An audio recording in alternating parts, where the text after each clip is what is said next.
Hi guys! So may nakalat na naman tayong bago about these issues. Yung Ateneo de Manila College or School, college lang ba yung Ateneo na yun or may high school din at elementary? Basta yung Ateneo is, mismong may-ari is bully lang din ba? Ewan natin. Kasi don't correct those who bullies. May maraming issue na lumalabas na magkakaibang tao na nagbubully pero hindi nagagawan ng paraan. Kasi ang mangyayari, if you welcome the energy of bully, dire-diretso na yan. Seems so familiar through experience. Na kung yung community, yung work, and pangyayari is inaalaw nila ang bullying, hindi nila kinokorek, patuloy yan na nangyayari. At dito natin makikita sa example na to, na maraming sa mga pinagkunang-kunang video, yung mga comments, nagawang kaya ng paraan yung mga nangyari na yun nung past. Ibig sabihin hindi, kasi nangyari ulit dito sa sitwasyon na to. Kaya dito natin makikita kung gaano, o ibibigay ko muna yung mga videos na nakakuha ko.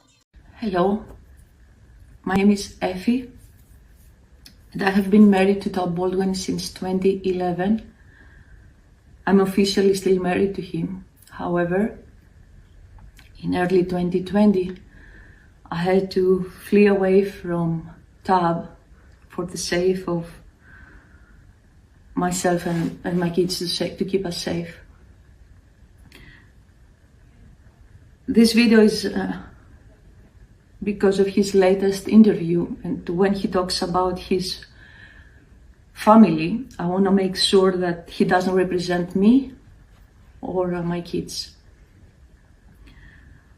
At the time, I repeatedly told the Ateneo University that children are not safe around him, and it was their duty to remove him. I urged them to move him away from the campus, the university campus, and they proceeded to launch a campaign of intimidation and silencing. Rovelyn and Elias, the deaths of your kids were not only predictable but preventable. The bodies of your kids are still warm, and he's talking about moving on. That's terrible. Please believe him. I urge the Filipinos and the police there to keep asking why he was still allowed around children in spite of these warnings. Ang kaso ng pagkamatay ni Leonardo Lenny Villa noong February 10, 1991. Law student din noon si Villa sa Ateneo de Manila University. Matapos sumailalim sa marahas na initiation rites ng Aquila Legis Fraternity, isinugod sa ospital si Villa pero hindi na siya umabot ng buhay. Hindi biro ang mga pinagdaanan ni Lenny base sa pagkasalarawan dito sa desisyon ng Korte Suprema. Ang tinatawag na Indian Run, kung saan patatakbuhin ang neophyte sa mga nakapilang frat member na pagsusuntukin sila habang dumaraan. Ang Bicol Express, kung saan nakaupo sa sahig ang neophyte at tatapakan, tatalunan o tatakbuhan ang kanilang mga binti. Ang rounds, kung saan pagsusuntukin o di kaya'y tutukurin ang kanilang mga braso at binti.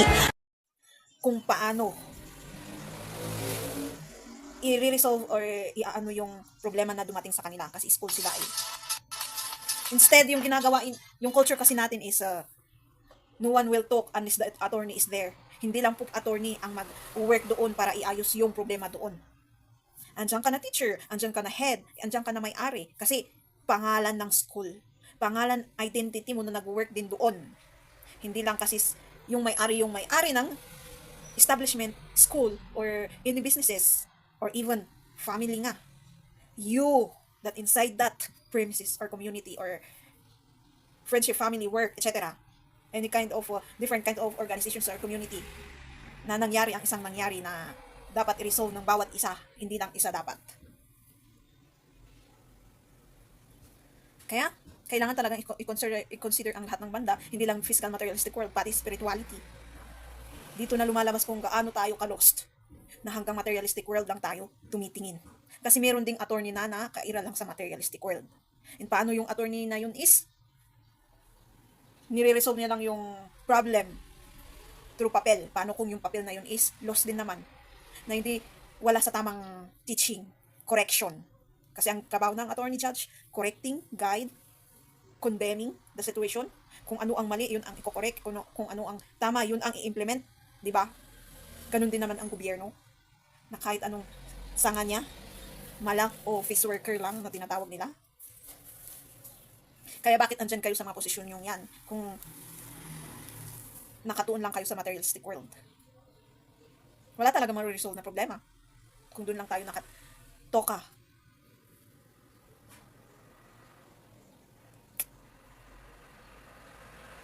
So, paano yan? Pinapalabas lahat yung pagkakamali natin at kasalanan natin. You welcome the bullying energy, you welcome people also that can bully someone.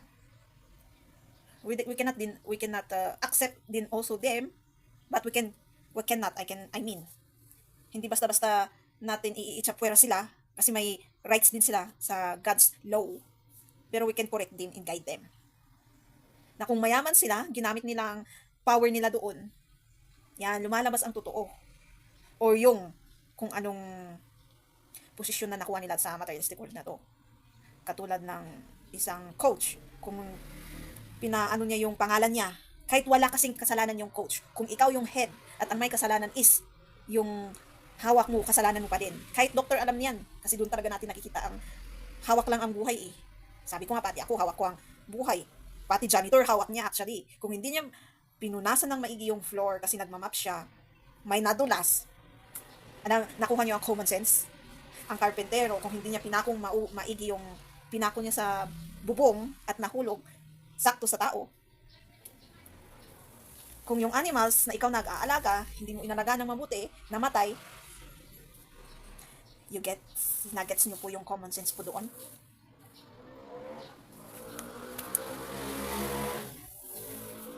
Kaya sa relationship, kung sinasaktan mo lagi ang every partner na darating sa buhay mo, hawak mo ang buhay, yung stress, depression, anxiety na binigay mo, yung abuse, good luck sa'yo. Kaya, sa inyo, okay lang ba ang bullying? Common sensely?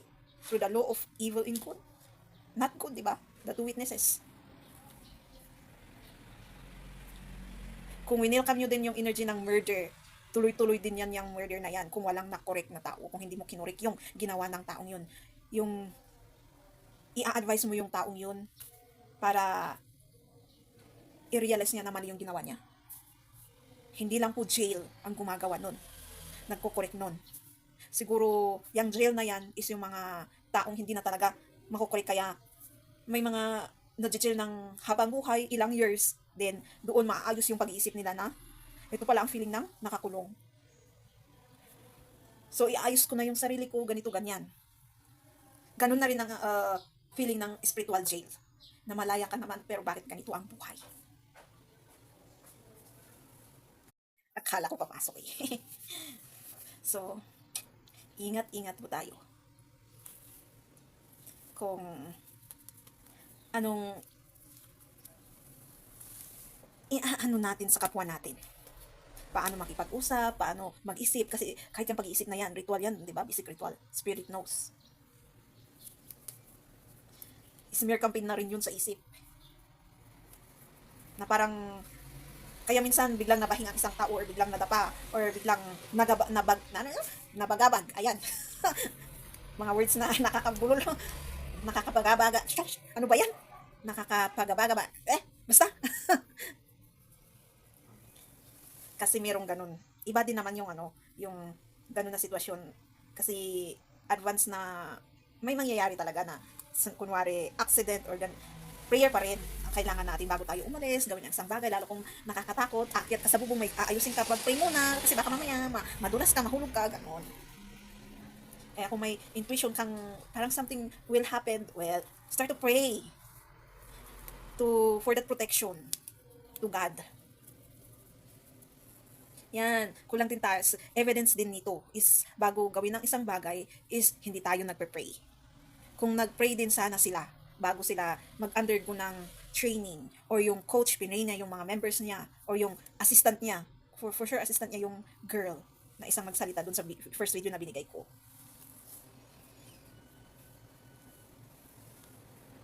and nagsalita yung asawa ng coach, well, hindi rin natin alam ang totoo. The best is wait first. Kasi baka meron silang personal issues na hindi rin na-resolve. Wait first. We have to wait and pray lumabas more yung totoo. Pray first. Yan, evidence nung sinabi ko kanina na kahit hindi ikaw ang may kasalanan, pating kahit presidente, yung mga issue noon yung ancestors natin, na kahit maganda yung ginawa ng presidente, pero pag yung pag-iisip ng mga sanga-sanga niya is hindi maganda, madadamay ka talaga kasi ikaw ang may handle sa kanila. Ikaw ang leader eh. So, ako, sabihin ko ng isa din akong leader kasi may mga nabangon na maguguanong sa akin na nag-went through these messages and work sa sarili. Well, I'll pray for them. And praying for the limitations and boundaries and 100 protection to God na if their personality is something went wrong, it's their issue, not related to me. Parang kailangan natin i-pray din yung ganun. Kasi madadamay talaga tayo kung may mangyari. Common sense i-relate mo sa pagiging leadership sa materialistic world, which is the king, queen, president, prime minister. Sa'yo pupunta ang kasalanan. Parang ganun. Kaya kailangan you as a leader mag-pray for the boundaries and limitations in 100 protection to God. And as me, I have to consider the law, also the natural law na dapat i-abide ko yung mga nakasulat sa Biblia, di ba? Yung mali ito, tama ito dapat ang poised or characteristic manners, moral value, etc. ng katulad mo na preacher na ganito, ganyan, being an example, even though not perfect. Pero kailangan nyo din i-consider na I have my own personality na kahit minsan gusto ko ding yung authentic na kung nakikita nyo, akala ko ba good example? I just allow myself to be on that part. Yung parang barong-bado or masungit, ganun. Hindi dapat, di ba dapat ganito lagi ang ano? Hindi, intindihin nyo dapat yung limitasyon and boundaries ng isang tao. Kung hindi namin gagawin yun, yung mga minsan magsusungit, depende sa tao, you have to understand abuse nature of people. Kasi as a person that experiencing that human form, an angel I can say, now I understand that part na you can really have a tendency to abuse someone. Pero you have a capability to control it also. Huwag na tayong mag-deny. Being an example to experience human nature is an evidence of all those bad and good traits of people. Rason-rason lang ang yung madami, kaya denial din. Kaya sabihin natin, madami tayong sinasabi na insult, blaming, denying, etc. Again, I hope you got the message here na kung hindi kinurik yung bullying na yun, tuloy-tuloy yan. It projects the owner itself also. Baka ganun din sila. Na maraming movie din naman na nakikitang ganun. Na yung kung yung boss is nabubuli, worker niya din nabubuli. Pero that's not a general naman. It's only an prediction. Not totally 100% true. Kasi makukuha mo talaga yung identity, image. So, kaya yan lang din yung inaalagaan ng for sure ng mga mayayaman, pero nakalimutan nila ang proper manners, characteristics. Alam naman nila yun kasi may training actually sila. Poised, ano talaga ang gagawin ng isang mayaman pag nakaupo, pag nasa cafe, ganun. Pero nakalimutan natin as bilang tao yung totoong ugali. Ugali na dapat pakita. Hindi yung fake kung nasa harap ka ng ng isang tao. Dapat kung nakaharap ka or hindi, yun talaga dapat ang ugali mo na ipapakita mo. Yung proper manners, morals, characteristics. Pero pag nating i-judge ang isang tao kung bigla siyang nagsungit sa'yo, minsan nagkaganon ang isang tao kasi baka moody kasi ang tao din. Hindi lang po babae ang moody ngayon. Pati lalaki kasi naging feminine sila. Huwag kayo dyan. Huwag mag-deny ang mga lalaki dyan. Experiencing being male energy. They can control emotions. Pero pag naging moody naman sila, mas masungit sila sa babae. Pag yung babae ayaw niya, mas yung lalaki na pag ayaw niya talaga, ayaw niya. Mas matindi ang ano ng lalaki.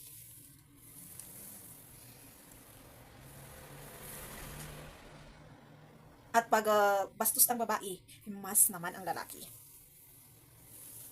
Pero meron namang both. Pag bastos ang lalaki, bastos, same lang.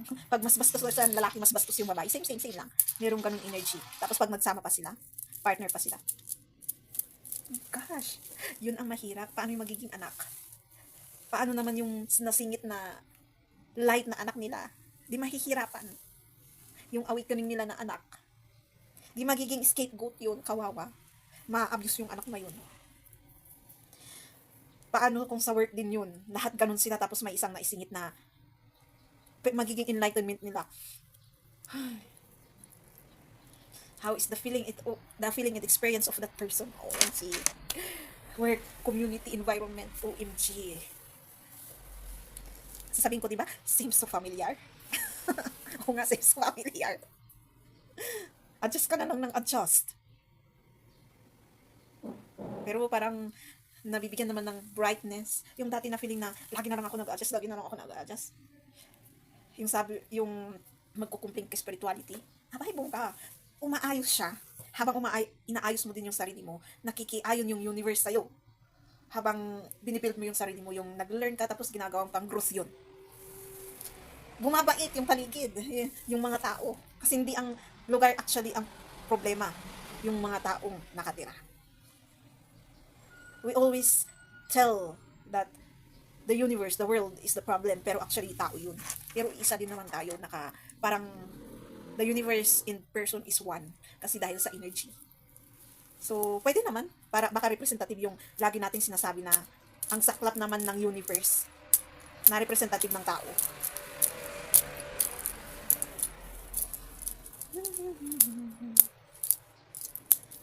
Buhay natin.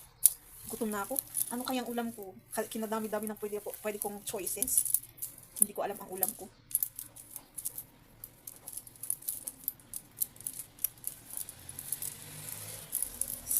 Mamaya na nga lang. Tapusin ko muna to. Yan. Ayan po. I hope we'll start. Even the government, OMG. Kasi kahit anong i-implement nila na i-correct ang tao, yung low roles, kung sila mismo hindi nila ginagawa, hindi mag-aayon ang tao sa kanila. Laging may magsasalungat sa kanila. Pag magpapamukha sa kanila na, kayo nga eh. Hindi nyo ginagawa yung laws na ginagawa nyo eh. Patunay na ginajudge tayo, spirituality. Mas mabigat kasi yung judgment ng spirituality kaysa materialistic world na ginawa ng tao. Kasi nakabase pa rin yung laws na ginagawa nila sa nature law na ginawa ng Diyos. Kung ano ang mali at tama.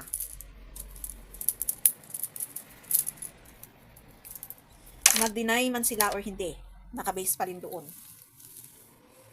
Kaya God is claiming His creation sa mga gobyernong akala nila buong mundo is sila ang nag-create. Ginagamit lang po tayo bilang tao para umayos po tayong lahat. Walang kahit sarili mong wisdom ang ginamit mo. Sinong nagbigay ng wisdom na yan? Or you are allowing the evil energy to control that one. Your evilness energy. Kasi naka-installed na talaga ang yin and yang sa atin bilang isang tao dito sa mundo. Meron na yung nature na dark and light. So, depende na sa'yo ang pipiliin mo or ibabalance mo. Ako ibabalance na lang. Kasi yung dark, pwede ko naman gawing light. Yun na balance. Minsan nga, pag susungit masama yun. Nagagamit sa light. Makakapagpabigay ka ng realization sa taong yun na, bakit kaya nagsungit yung taong yun sa akin? Baka may mali akong ginawa. May mali akong nasabi. May mali akong action na nagawa. Tapos nag-realize siya, nag-reflect dun sa nangyari. Tapos may nakita nga siya na ay baka ito yung nagsungitan niya sa akin. Ay, sorry ba naman? Sige, next time.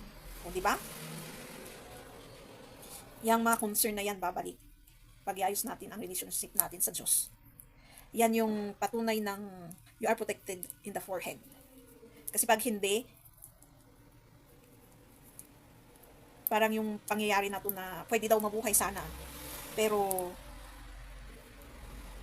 pina-stop meron sigurong concern, hindi natin alam na mali ang action. Na baka ang ibig sabihin ni ate is, pina-stop niya kasi hindi sila marunong mag-CPR or hindi sila well-trained na mag-CPR. But imposible. Coach sila, dapat marunong sila. Mag-aano sila ng ganun na training, dapat alam nila.